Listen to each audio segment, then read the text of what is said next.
जन्माष्टमी के दिन भगवान श्री कृष्ण की जन्म संबंधी कथा भी सुनते सुनाते हैं, जो इस प्रकार है।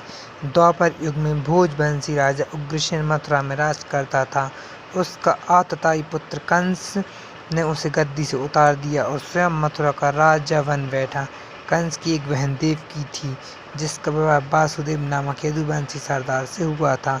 उन्होंने वसुदेव देवकी की दुखी जीवन को देख 8वें बच्चे की रक्षा का उपाय रचा।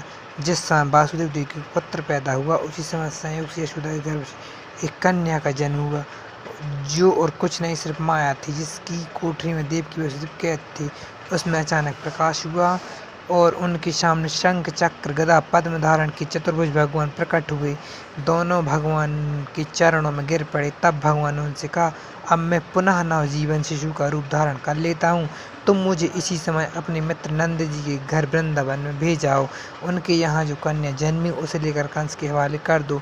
इस समय वातावरण अनुकूल नहीं है, फिर भी तुम चिंता न करो। जागते हुए पहरेदार सो जाएंगे, कारागृह के फाटक अपने आप खुल जाएंगे और पंथी अथाह यमुना तुमको पार जाने का मार्ग देगी। उसी समय वसुदेव नवजात शिशु रूप कृष्ण को सूप में रखकर कारागृह से निकल पड़े और अतः यमुना को पार कर नंद जी घर पहुँचे। वहाँ उन्होंने नवजात शिशु को यशोदा के साथ सुला दिया और कन्या को लेकर मथुरा आ गए। कारागृह के फाटक पूर्ववत बंद हो गए।